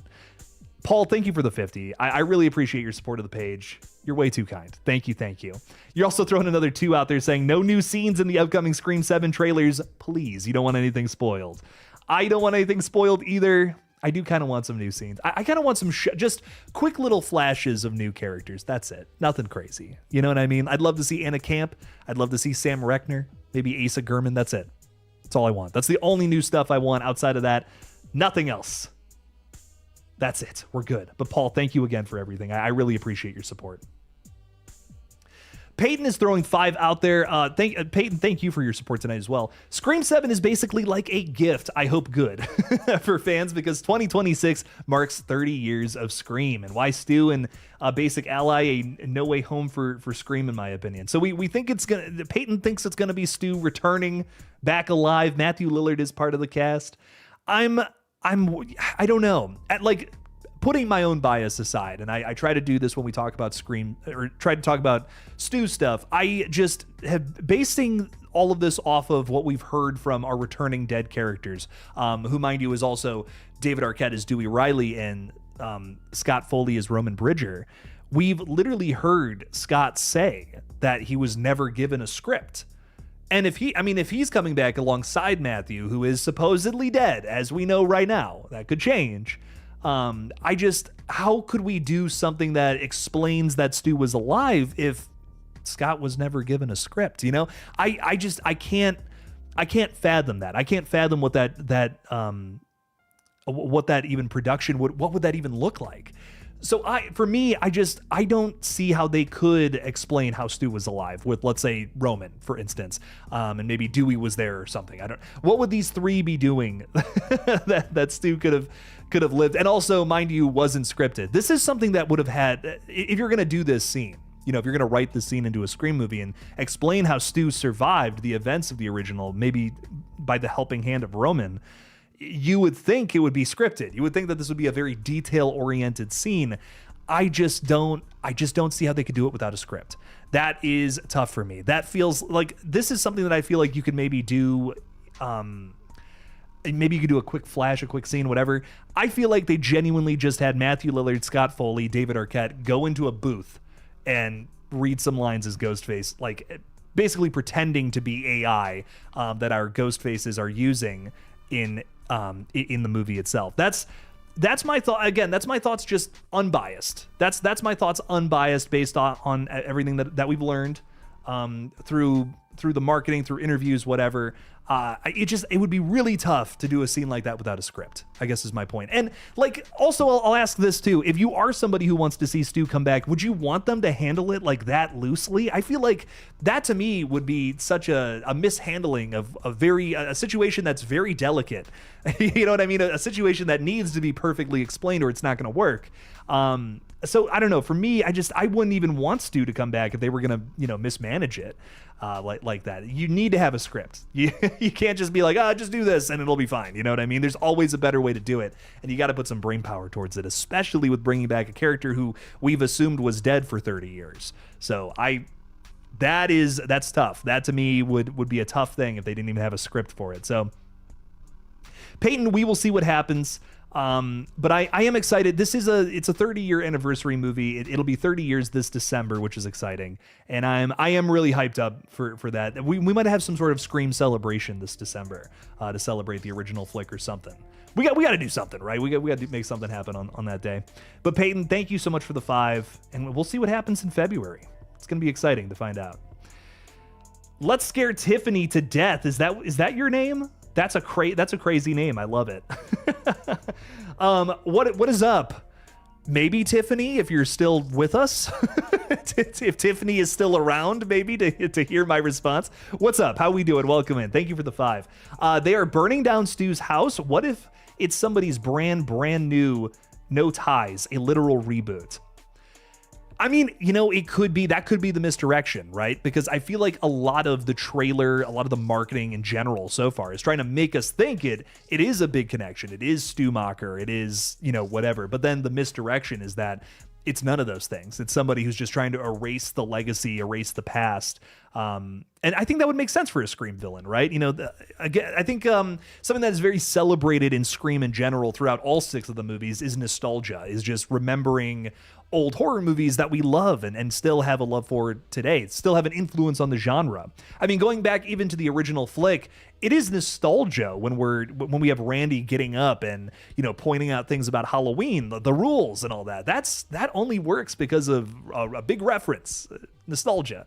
It's just a more organic and original way, I feel, to use nostalgia versus how some of the more newer movies do it, where it's kind of just like, hey, you guys remember that thing, the original Scream? You guys remember, look at this Easter egg on screen that we just placed here. Isn't that cool? That just feels very inorganic, very corporate to me, and that's something I'm also not really crazy about when it comes to Screams 5 and 6. It feels more naturally brought up in conversation. Like, we're literally watching Halloween, and Randy just gets really frustrated with the group because they have no idea what the fuck they're talking about when it comes to horror movies. It's really funny. I mean, analyze that scene again where Randy gets up and starts yelling about the rules. I mean, it's brilliant. It's a super well-written scene. Here's this horror dork sitting in a room full of normies. I don't want to sound pretentious or anything, but that's kind of the vibe that Randy gives off. I feel he's listening to everybody just like, are you guys kidding me? You guys don't know anything about Laurie Strode. Like, what do you mean we're gonna see her boobs? That's not Laurie Strode. That's not how Final Girls work. Come on now, I love it. I think it's excellent writing. It's excellent commentary on how, fans view the genre and what we know about it and what the rules have essentially been and how then Sydney goes and subverts them and still comes out on top, but kind of in a weird way, making her like better than all the other Final Girls, you could argue. So I love that. I've always loved that about Scream. And I think that I think that's why I can't put any of the sequels above the original, because it's perfect. it's like, that's a perfect idea that's executed to perfection. God damn. Perfect. That's the only word I can think of when it comes to the original Scream. But burning down Stu's house, what could it mean? I hope it's something like that. I hope it's a huge misdirection. We're thinking it's not actually a tie to Woodsboro. It's just somebody who doesn't want this, murder mystery legacy to exist, essentially, in universe, right? They're pissed that Ghostface has all this notoriety, maybe. Why? Who is this person that feels this way? I mean, that's a great question. That could be interesting to explore if it's actually not someone connected to the past at all. I would kind of love that, if I'm being real. I really think that would be cool. If it wasn't somebody's sister or somebody's aunt or somebody's brother's cousin, second cousin remove, or some shit like that. You know what I mean? I'm here for it. I love that idea. Tiffany, I hope you're not scared to death. Thank you for hanging out with us, and thank you for the 5. I like that theory. That's not something I was even thinking, and those are the best twists. We got the Alpha saying, I'd love to see a Ghostface turn on the other, not to advance themselves, but to help Sydney or Tatum. Wouldn't that be kind of cool? Like, they realize they're wrong. Maybe they're being forced to do it. Sort of like Stu, sort of like Stu in the original flick, but then he realized, maybe this person goes down a different path and turns on their, the person kind of running the show a little bit. The accomplice ends up actually helping the main characters. That could be interesting to me. I don't know. It's a thought. Again, I want to explore different kinds of relationships between killers and different kinds of killers in general. Not everybody has to just be a lemon-scented evil parent or something like that that's pissed off and grieving. We can do different kinds of killers. That's all I'm saying. Paul, Mr. Mastermind Killer, is saying, hey, Jake, the font for the chats is cool and ghostly, but it is very hard to read on the TV and computer screens. Is it? I can switch it up. See, I'm looking at it on a monitor. So that might be different than like a big old TV screen. I'm looking at it I got a smaller screen over here that I'm looking at it on. I can still kind of read that. It's a little tough to read. I don't know. Maybe I can switch it up for the next stream. I can figure out how to do that. I'm not tech savvy at all. You think I would be doing all this crazy shit, but but I can switch it up for the next one. Rye guys, got to peace out. Thank you for hanging out with us tonight. Thanks for chatting. Thanks for chatting a little Scream set. Thanks for listening to me rant about one of my favorite franchises. Appreciate ya. Big preach. Jordan Talks Films is throwing 2 out there saying, what's poppin'? What's poppin', Jordan? How we doing? You excited for Scream 7? Let me know in the chat. I hope you are. And I appreciate your support. Thank you. I want a Ghostface to give phony rules to gaslight the others into false confidence. I love that, Austin. It's like, if you follow these rules, you'll be fine, but then they totally fuck up. I've been listening to Dead Meat's Hot Sauce Summer podcast. I'm listening to that now in the wintertime because I'm very cold and I want to remember the hot sauce summer, I guess. But I've been going through that and I've just been thinking about how similar Jigsaw is to like a really complex Ghostface, and how, I don't know, could we play with that idea in a Scream movie where it's like, I don't know, that Ghostface is just like hyper intelligent versus, some of the other Ghostfaces have been like kind of dumb, but that's been a fun thing to explore though. I've kind of been having a fun time, following Ghostfaces who aren't necessarily the sharpest tool in the shed. There's a kind of a fun vibe about that. But could we get a Ghostface who's like super intelligent and is finding ways to trick our characters into, going to the wrong place at the wrong time kind of thing, forcing them into a trap, for instance? I don't know. That's a thought that's always crossed my mind when it's come to Ghostface. Peyton is throwing another 10 out there. Peyton, thank you again for the support tonight. I greatly appreciate you. You're saying, I always think whenever it's the final Sydney movie, if this is a cool idea that the opening should be Marines kill, but it's a mystery. There's like a third killer kind of thing, who was there at Marine's death that happened prior to the events of the original. You know, it's funny. That was a big theory moving into Scream 7. We were talking about how, you know, could we be doing some sort of flashback back to Maureen Prescott's death, and we learned something we never knew about before. You know, someone else was there, or someone else was a part of all of this, that's going to influence the story now. I still think that would be a cool idea. I'd be down for it. I feel like this is the movie to do it, though. And if we don't do it here, I don't know when we're going to do it. Like you were saying earlier, this is the 30th anniversary movie. This is the movie that's going back to Sidney Prescott. It feels like the Halloween 2018 of the franchise, truly. And, you know, what is this movie... What is this movie going to do again? It's probably going to find a way to connect itself to the original. That, to me, would be a really fun way to do it, is have that flashback scene and have some sort of crazy connection. But I don't know. I don't know if this movie's going to do it, but I would love that. I personally would love the idea of there was someone else involved, maybe not necessarily like a Ghostface, but someone else helping. My theory was that it could have been like Leslie Mocker knew about it, but never said anything. And that's kind of fucked up, right? You know, and silence is compliance in a way. You know, depending on your philosophy, I guess. But I don't know. To me, it's like if you didn't say anything about it, you're just as bad as the people doing it. That fucking sucks. So I don't know. Maybe she felt some guilt about that. Maybe she's trying to cover her tracks. Maybe something's going to come out about Leslie. I don't know. She's trying to cover it all up. You know, spread some misinformation. Try to kill people who know things, who know too much. It's a thought. But I've always loved that angle and being able to actually see that, which is something we've never seen put to screen, would be fun as well. Peyton, thank you for the 10. Would love to see Maureen back in the story if it calls for it, of course. Gaz is also throwing 349 out there. Thank you again for the support. I love this. Watched Saw 2 last night. Turned up loud. So evil. I love Saw 2, man. Saw 2 is so much fun. It's one of the best ones in the whole franchise. I love that we have Jigsaw, who is maybe the most evil than in any of the other films here. I mean, Tobin Bell's performance is just outrageous in this film. He is just so like, just laughing in the face of this cop the whole movie. If you've never seen it, I don't want to say any more, but it's got a great twist, just like the original film. And it's I don't know, it's an excellent movie. Saw 2, I think there's even an argument to say that it is in some ways a more enjoyable watch than the original. Saw is such a tough franchise because I think the original is like on paper the best movie, but I definitely like a lot of the sequels more. Like, I think I definitely like Saw 2 and 3 more than the original, and Saw 6, and probably Saw X as well. Like, maybe those 4 movies I think I definitely like more than the original. But man, it's another one where it's like, okay, but the original is iconic, dude. Nothing beats that twist at the end of the original Saw. Oh, it's so good. But Saw 2 has better traps, more brutal traps. Still a great twist too, which is hard to do twice. It's hard to do like 2 really good twists back to back, but Saw 2 has a really just, oh my God, like crazy one. I love that movie. It's excellent, dude.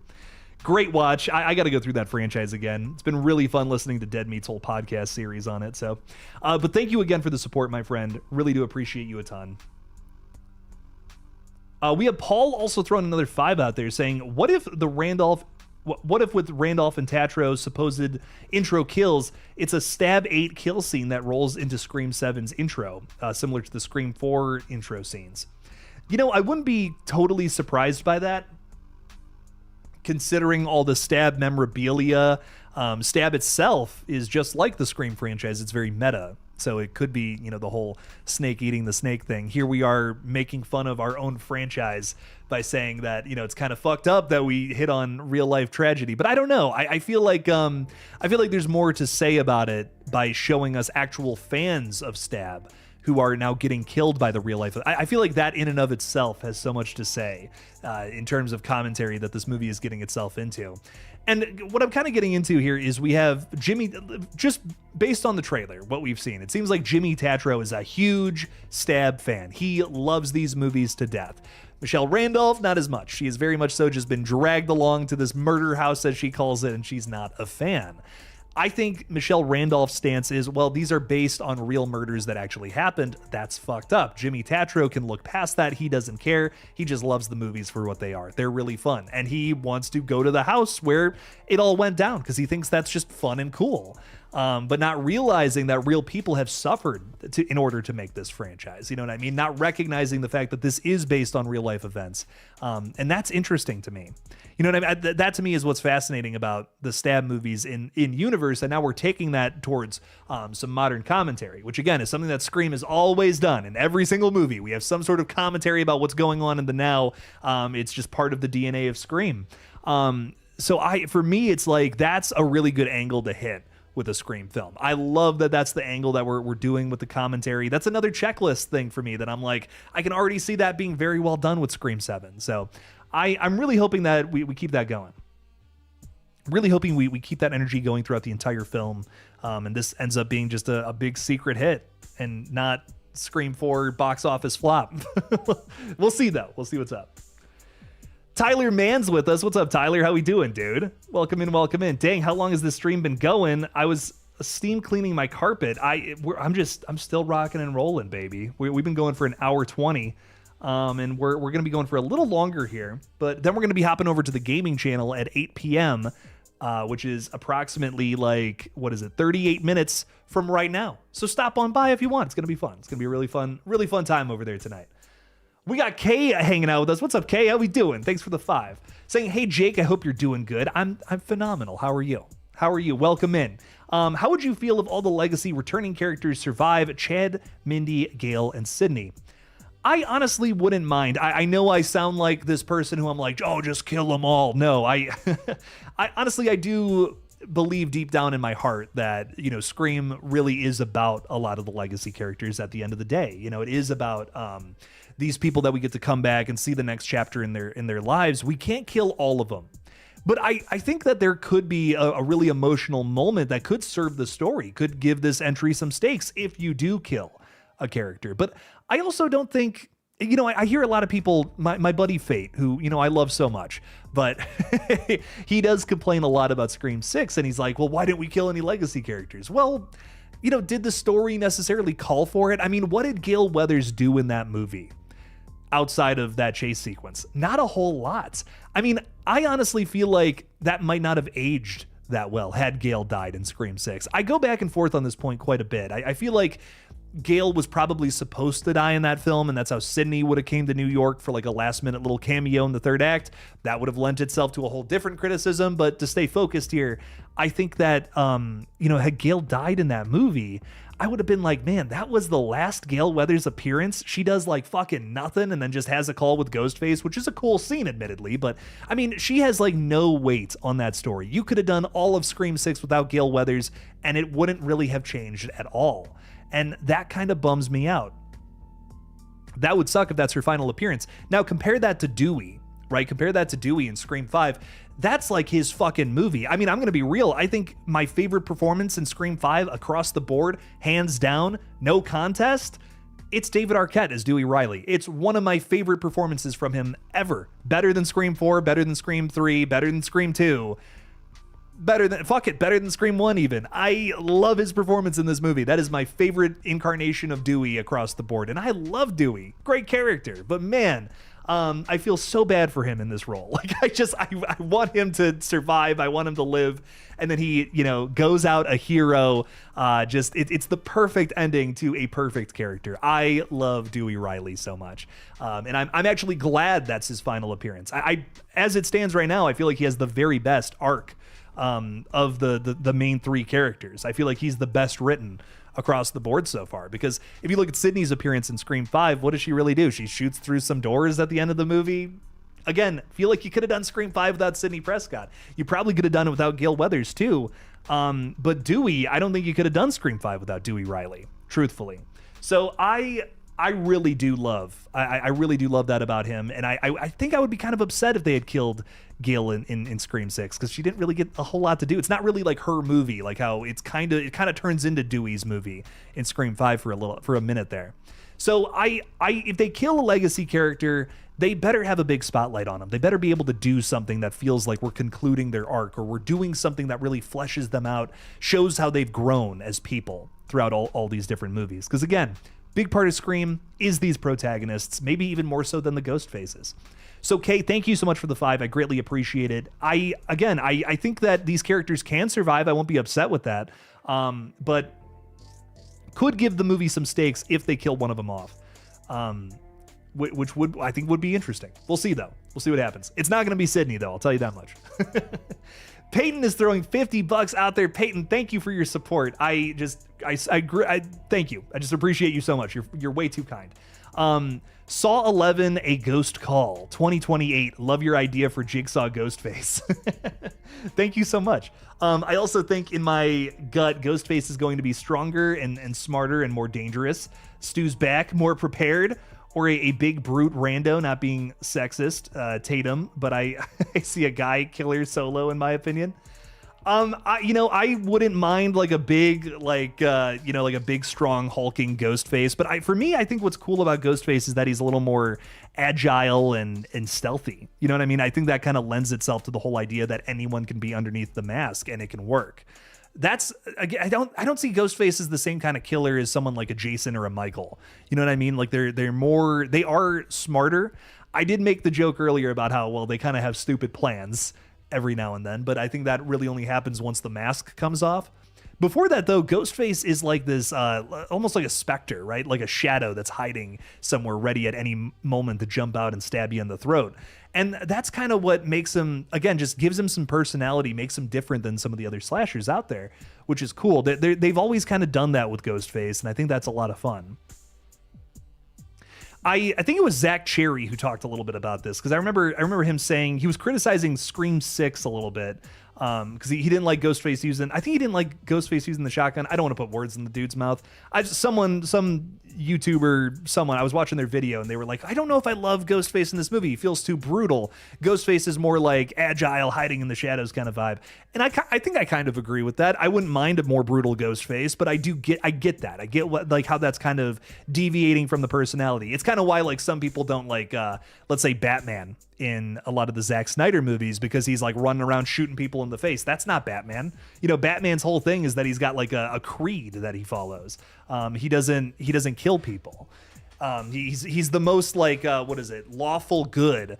You know, he's on that side of the D&D character spectrum, versus something like the Joker that's chaotic evil, will kill, will do anything to progress and make things more awful, watch the world burn.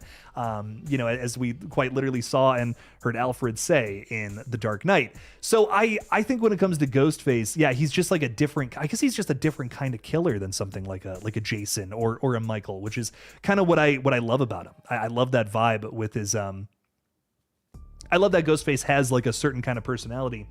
But I think on the other side of that coin, and I'm sorry I'm ranting, you can also argue that Ghostface is a different person every single time. You know, maybe Ghostface should have a different personality each time we see him, because it is a different person underneath the mask. You can kind of reinvent the killer every single time we come back to this franchise. So for me, it's like there's so much you can talk about when it comes to Scream, when it comes to Ghostface. There's so many different ways that you can shape the personality of this killer and still make it interesting and still make it feel like Scream.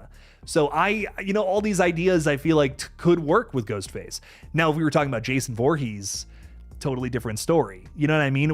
A big criticism of that Sweet Revenge short film that came out last year was that Ghostface looked, he looked too small. Not Ghostface, sorry. That Jason Voorhees looked too small. You know, Jason is known for being a big, lumbering, like lumberjack looking man, essentially, who's going to run around and, hack you in the face or something. I mean, I'm just thinking about how he's like portrayed in video games too, as being like massive and hulking too. So it's different when it comes to Ghostface, because anyone can be underneath that mask. So you can kind of treat it with whatever kind of personality you want, which is fun. So Ghostface is very customizable, unlike a lot of the other slasher villains. Peyton, I really appreciate the 50. Thank you so much. And I do hope we get a smarter, stronger Ghostface at some point, because I think we've had a lot of dumb ones. Not complaining about that. I think it's actually kind of fun that we've had some dumb ones. We've had a lot of fun to be had with that. I mean, Billy and Stu stabbing each other before they kill the final girl. That's dumb, dude, but it's hilarious. It's awesome. And it's kind of scary. Is that not the scariest part of the original Scream? At least it is for me, when they're just stabbing each other and it's like it's a joke to them. Horrifying, like actually chilling stuff to me. Love it. Great shit. But Peyton, again, thank you for the 50. I really appreciate your support, my friend. Thank you. Jostin is saying, hey, Jake, how's it going, bro? Love your channel. Thank you so much. If Stu is alive, do you think he ends up being the Roman of this film, since Scream 5 and 6 mirror 1 and 2? And he gets the one who's been, he's like the one that's been planning everything. I just, I really value cause and effect when it comes to storytelling. This, to me, is what keeps me engaged with a lot of movies versus what doesn't keep me engaged with movies. Like whenever you're watching a movie and like just it's a bunch of scenes happening, I start to drift off. I'm looking at my phone. I'm like, this isn't going anywhere. But when, shit actually starts to add up, like this thing happened, therefore this next thing is going to happen. This domino fell and it now hit this other domino. And now that's going to hit this bigger domino. Oh shit, where's this going? Now an even bigger domino is falling over. Now a brick is falling over. Now a building is falling over. Holy shit, that's crazy that it went from this to that. The problem with Stu running the show is that there is no little domino going to a bigger domino to an even bigger domino. There's no cause and effect with that. Stu Macher is portrayed as let's call it what it is, a jester, a goofball in the original flick. He is not the sharpest tool in the shed. He's an idiot, and that's what I love about him. He's not a mastermind killer when it comes to Scream 1. If we just now magically drop him into the story again, and he is this genius mastermind, that's just not the same character that we left back in 1996. Now, obviously 30 years have passed, but we haven't seen any of that. We haven't seen any of that cause and effect getting us to this point where he would become that kind of character. You got to go through some shit to be that kind of killer. Now, if this was Billy Loomis we were talking about, totally different story. He was running the show. This was, that original Scream movie was more so about Billy than anybody else, really. Stu was kind of just, he was the accomplice. He got peer pressured into it. He even kind of admits that. So I just don't see him being this mastermind kind of guy. If he is Ghostface again, it's because he somehow survived and he got dragged out of the basement he was hiding in to be Ghostface. I don't think he would be the mastermind. For me, I think Stu was Ghostface again. He'd have to get dragged back into it by somebody else who's running the show. That would be my thoughts, at least. That's why I could almost see if you wanted to do the reveal of like Stu's sister is Ghostface, she would be running the show and Stu would just be kind of like her puppet, essentially. That's the only way I could see something like that working, I guess. We got King Bull saying, isn't it very strange how they never show Dewey acknowledge Tatum in the sequels? That should have been his main drive to keep going after Ghostface. We briefly, and they don't really focus on this too much, it's super easy to miss, but we briefly get this shot in Scream 5 where I think he's looking at her ashes. That's like it. That's really it. He really never acknowledges the fact that his sister died. I'm also trying to think about his relationship with Tatum, though. Like, I know it's his sister, you know what I mean? Like, I'm not trying to downplay that, but did they have the best relationship? Like, I feel like Tatum was like kind of just making fun of him the whole time. Yeah, again, it's his sister, and that of course is sad. But is he how beaten up is he about it? He doesn't really seem that beaten up about it. I don't know. It's food for thought at the very least, though. It's a very good point. But I think about their relationship. I think about some of the things that were said between Tatum and Dewey, and it just kind of seems like Dewey was always kind of the butt of the joke when she was in the room. So I don't know. I don't know if I'm sure that. From a familial stance, Dewey misses his sister, but she was kind of just ripping on him every single time we saw them together, So I don't know. We'll see. Yo, Paul is pointing out that Primate got a 93% on Rotten Tomatoes. I bet it is the best of Cujo meets Coyotes meets Piranha meets the alligator. Oh my God, that's so funny. 93% for a Killer Monkey movie. That's awesome. I told you guys, Oscar noms. It's going for the Oscar, baby. That's actually so cool that movie's doing well. Johannes Roberts getting another hit, so deserved. I'm really excited to see this one this weekend, man. It's going to be fun. Thursday is going to be a fun day at the theater. I'm seeing a ton of movies. I'm seeing that Daisy Ridley movie and this as well. So it's going to be a little double feature see what these two are all about. It's going to be fun. Austin Ullman is saying everyone always believes the rules. What if someone who is secretly Ghostface gives the wrong rules to mess with everybody? Ooh. I think you were saying that earlier. Yeah, I love that idea. I'm all about it.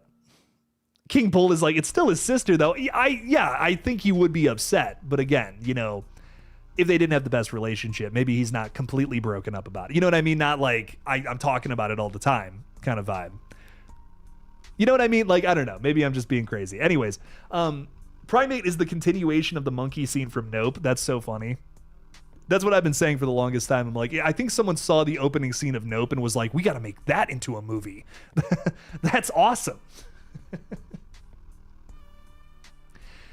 Oh, Jack is saying that in Australia, they don't get Primate until like 2 weeks later. That sucks. I'm so sorry. That's no good. Oh man. A movie that I missed out on because I was on vacation, and they didn't have it. I don't think they were showing it anywhere.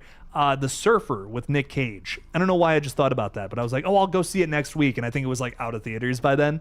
Man, I got to see that. Does anyone see The Surfer with Nick Cage? I wanted to see that so bad. It's like a little revenge flick that stars him, and it's like on the beach, very warm tones. Looks like it gets a little bloody. I was loving the vibes of that one. I just never got around to watching it. So at some point, I got to make that happen. Do you think that Primate will be more serious than Slaughterhouse? Yes. Slaughterhouse is a very goofy movie. I think it's going to be a little more like grounded. I don't know if it's going to be like a serious movie about a monkey killing. No, it's going to be a little goofy. A little campy, I should say. But I don't think it's going to be like, perfectly straightforward. This is a serious movie about monkeys killing people. No, it's going to be a little silly. Come on now. But I don't think it's going to be that. Like Slaughterhouse is just a goof fest. It's just let's have goofy fun. That's kind of the vibes. Erica is reminding me I have to get off soon because we have our gaming stream at 8 p.m. Eastern time tonight, which is approximately 22 minutes from right now. And I say that all the time because we're all on different time zones, baby. So stop on by over on GullGotha here in 22 minutes. I'm probably going to be signing off in 2 minutes. We'll take a few more questions and then we'll be off. I will be live again tomorrow night, though, ladies and gents. So I'm sure we'll be able to talk some more Scream there, maybe some more whatnot, all kinds of horror BS. And I'm really feeling like I'm going to do the Primate stream this Friday. I think I'm doing it. I don't care. So stop on by for that too. KLN is saying Dewey's lack of care for Tatum's death equals another reason it makes sense for him to be an OG killer stabbed for effect. Why would Dewey kill anybody though? He's such a sweetheart. He's the kindest, lovable teddy bear of this whole franchise. I don't know. I think he's like the sweetest dude in the whole series. Like, I don't think anyone tops his niceness. I've seen a lot of people say this too. They're like, oh, he could be a secret killer. It's all just a front, but it's like, for me, like that would be major erasure of his character. Like you're just saying everything we've ever learned about Dewey was just like he was putting on a mask. It's like, what? I don't know about that. I feel like Dewey was a wholesome, genuine sweetheart. That's what I love about him. The Surfer was peak, says Jack. Okay. See, I'm going to have to watch that. I love Nick Cage movies, even the bad ones. I don't care. They're all good. even the Wicker Man remake, it's great. We just don't, it's a masterpiece. It's going to be 20 more years. People are going to get it. It's one of those things. No. Jostin Valdera 410 is saying, how would you feel if we finally have a Ghostface that finally gets away and the ending is left open to connect to 8? I wouldn't mind it. I would just hope that they have a plan moving into Scream 8. You know what I mean? It would make it worth the double feature. Don't just do the cliffhanger to do it. Have a reason. Have a reason to tell this story across 2 parts. I've seen movies where they make it 2 parts where it's like this could have just been one big movie. Very big, great example, modern example is the Strangers trilogy. That Strangers Chapter 1 and Chapter 2 did not have to be 2 movies. Like I promise you it did not. Strangers Chapter 2 is a stretched out chase scene, and that is all it is. You could have done that in the story that happens between Strangers Chapter 1 and Chapter 2 could have just been 45 minutes of one movie, and I'm so serious about that. It's actually a little frustrating that it's not just 45 minutes of one movie. It just makes the pacing so damn slow. So I just, if you're gonna do the cliffhanger, you're gonna make like one big story across multiple movies in Scream, where, you know, this franchise has always felt very episodic before.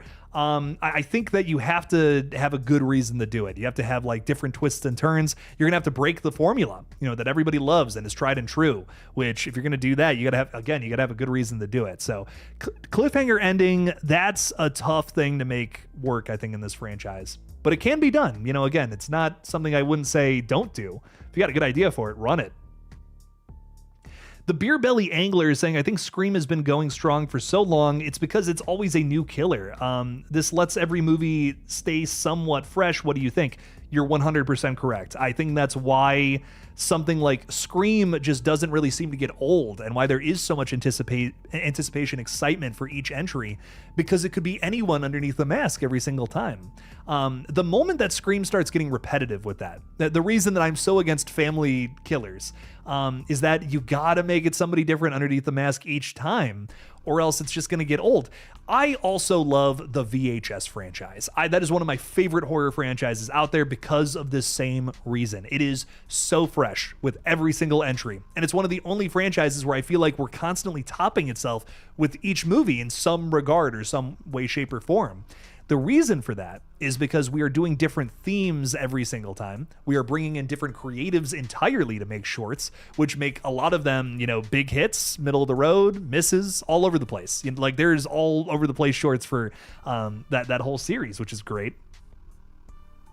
But I also love the fact that, you know, just like Scream, we have a different person underneath the mask. With VHS, it's a different theme every single time. Like it's a different, we're going for different vibes and different kinds of stories that we're going to explore. Most recently, VHS Halloween, all, I believe there's 6 segments in that movie. All were somehow related to the holiday Halloween. The previous film, Beyond, was sci-fi horror, which was great. And then even before that, 1985, so like 80s was the theme, which is awesome. And not every movie has done themes, but the point is everyone gets to kind of do their own short, and maybe it connects, maybe it's just, you know, whatever in this big, gigantic, insanely chaotic and chaotically structured film. I love VHS for that reason. I love Scream for that reason. So many great movies and franchises just like this that are able to do, you know, kind of whatever they want with each movie. It's a lot of fun. Guys, I have to get off because I have to set up some things with Dead by Daylight, make sure that we're in the right beta and all that fun stuff. But of course, make sure to stop on by the gaming stream right after this. We're going to be playing some Dead by Daylight for a few hours. It's going to be a lot of fun. I really appreciate you all so much for hanging out with us. I cannot believe your guys' generosity. Thank you so much for the support tonight. That means a great deal to me. You know, January is always kind of a weird month. You know, you're not 100% sure what's going on. Everyone's kind of busy and shit. So, you know, these live streams, man, they really mean a lot. So I cannot thank you guys enough for supporting the page tonight. So much love again. We'll be live again tomorrow, talking some more horror, and then we'll be live Thursday night with the Kill Zone. The Night Watch Zone will be joining me, and we'll be talking about Primate on Friday, baby. So much love to you all. Thank you for hanging out with us tonight. And as always, don't forget to kill it out there, y'all. See you guys on GullGotha. Peace out.